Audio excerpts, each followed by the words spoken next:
So picture this: the fairy tale duchess polished in pastel branding and jars of artisanal jam suddenly finds herself dragged into the mud of one of the darkest scandals of our generation. Because just when everyone thought the Meghan Markle saga had hit peak drama, Ghislaine Maxwell, yes, the very Ghislaine, Epstein's notorious right hand, decided to drop a little bombshell from her prison cell, or at least from wherever she's mysteriously tucked away these days. And this isn't your usual Twitter rumor or a tabloid fever dream. No, this one comes gift wrapped in the form of a so-called CV. But here's the twist: it's not the kind of CV you email to Netflix casting agents. According to Maxwell's Whisper, it's a dossier, a file that paints Meghan's pre-royal life in colors that don't exactly scream Hallmark actress. Instead, the phrases tossed around include adult-themed entertainment and private role-play scenarios. In Maxwell's words, Meghan was playing the adult game. That phrase alone is a masterstroke of vagueness, innocent enough to deny, yet scandalous enough to ignite a wildfire of speculation. And ignite it did.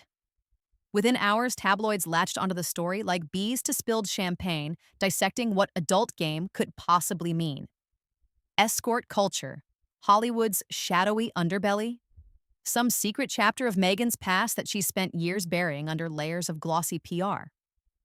The beauty of the phrase lies in its ambiguity. It says everything and nothing at the same time, leaving the audience to fill in the blanks with their darkest imagination. Here's the irony: Meghan has spent the past few years carefully sculpting her brand into a duchess-turned-wellness guru, promoting empowerment through curated podcasts and lavender-scented candles. Yet, when Maxwell chose her words, it was less like lighting a candle and more like striking a match over a puddle of gasoline. Suddenly, instead of smelling chamomile and jam, the public caught the acrid scent of scandal wafting through the air. But let's pause for a second. Why does a single leaked phrase from a convicted insider carry such weight? Because it didn't come from a nameless blogger. It came from someone who lived inside Epstein's gilded, grotesque circus. Maxwell knows where the skeletons are buried, sometimes literally, and when she points a manicured finger at Meghan, the world listens, even if through gritted teeth. That alone transforms a half sentence into a headline, a rumor into a narrative, and a duchess into a defendant in the court of public opinion. And this is where the danger lies. Perception doesn't wait for proof. Meghan might insist the whole thing is fabricated, her defenders might scream slander, but the phrase has already landed with a thud. And once it sticks, no amount of jam jars or glossy Instagram filters can wash it away. A new layer of the story has just been peeled back. Because while Meghan's defenders rushed onto social media calling this a desperate smear campaign, the uncomfortable truth is that the accusation isn't coming from a faceless troll. It's coming from Ghislaine Maxwell herself, a woman embedded in the very core of Epstein's world.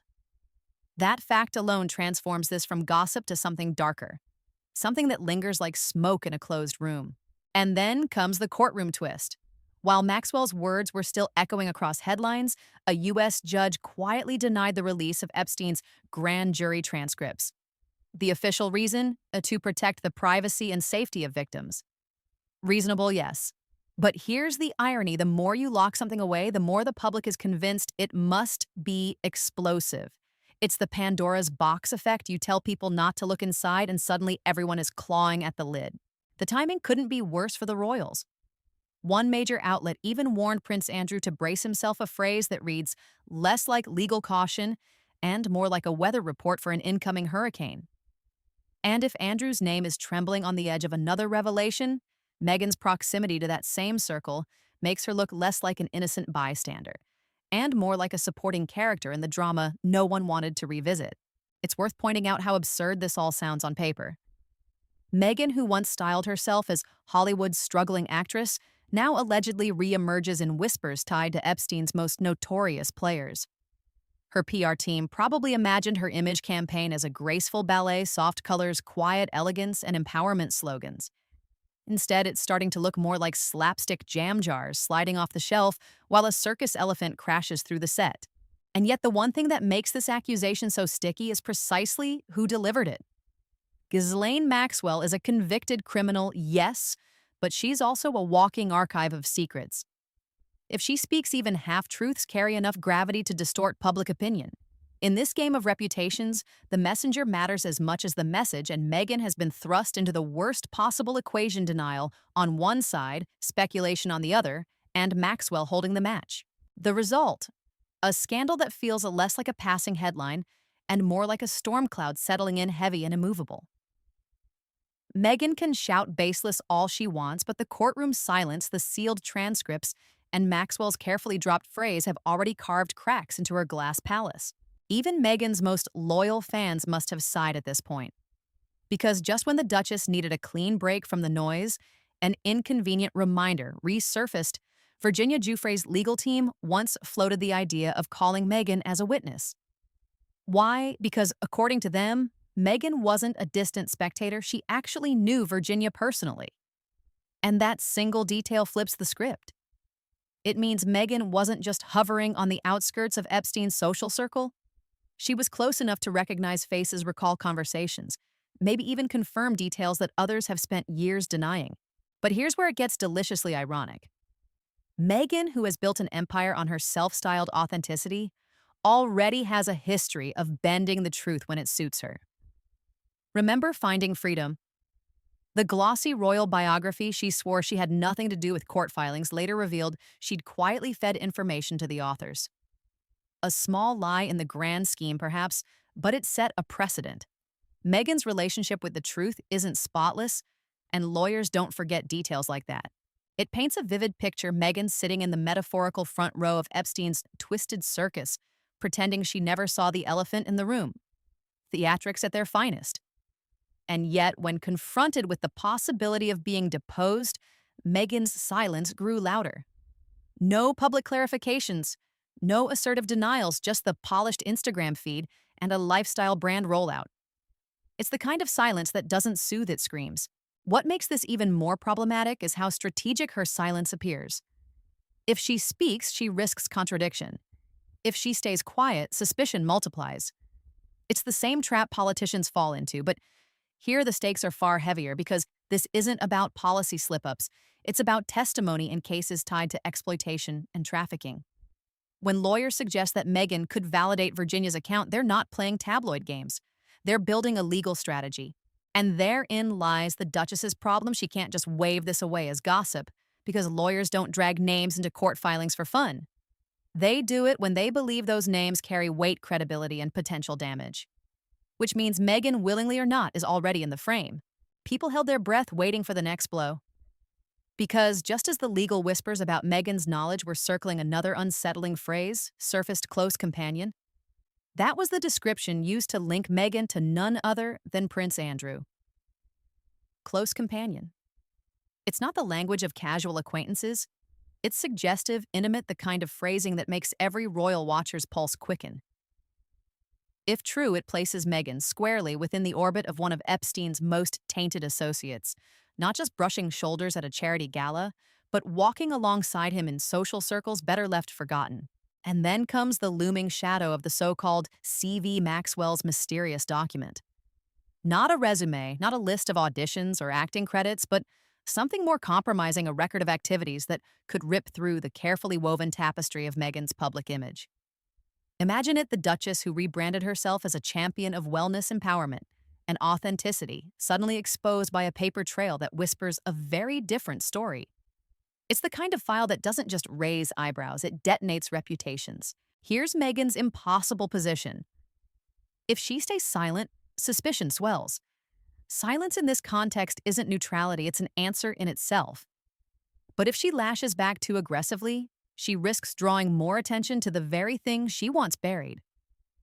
And if she ever dares to sue, well, discovery is merciless, and if that CV exists, every line could become a headline. It's the textbook definition of damned if you do, damned if you don't. You can almost picture it as a tightrope act in a circus tent. Meghan balancing carefully, the crowd below holding its breath, one wobble away from a plunge into either a PR inferno or a legal nightmare. And the cruel twist is that the spotlight is already fixed on her. Every move she makes, every word she utters or refuses to utter, will be dissected not just by tabloids, but by lawyers, by royals desperate to keep doors closed, and by a public that has learned to sniff out inconsistencies like bloodhounds. The tension is unbearable because this isn't just gossip, it's the suggestion of evidence of documents of first-hand accounts waiting in the wings. Meghan may still smile through Instagram filters, but behind the curtain, the stage is shaking and the audience can feel it. This is the moment everyone holds their breath. Because while Meghan continues to smile through pastel branding and curated photos, her silence grows louder by the day. And silence in a scandal of this magnitude is deafening. The lawyers for Virginia Giuffre weren't vague, they weren't speculative, they were confident. They spoke with the certainty of people who had seen enough to know Meghan wasn't just another name on a guest list, but someone who might actually help stitch together the darker parts of the Epstein puzzle. And that's what terrifies her camp. Because if even the possibility of Maxwell's CV is real, if even a fragment of it leaks, the Duchess's brand isn't just cracked, it's demolished.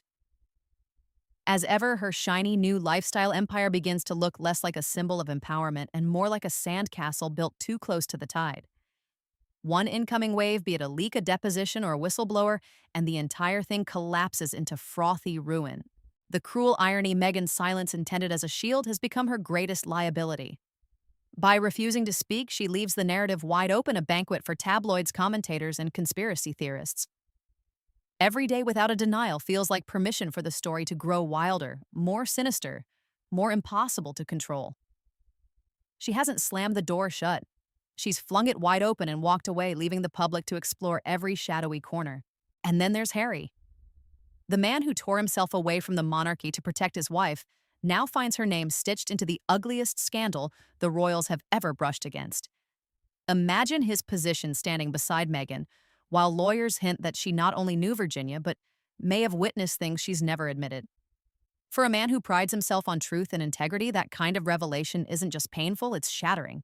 What makes this the true climax is the sense of inevitability. The whispers aren't dying down, they're multiplying.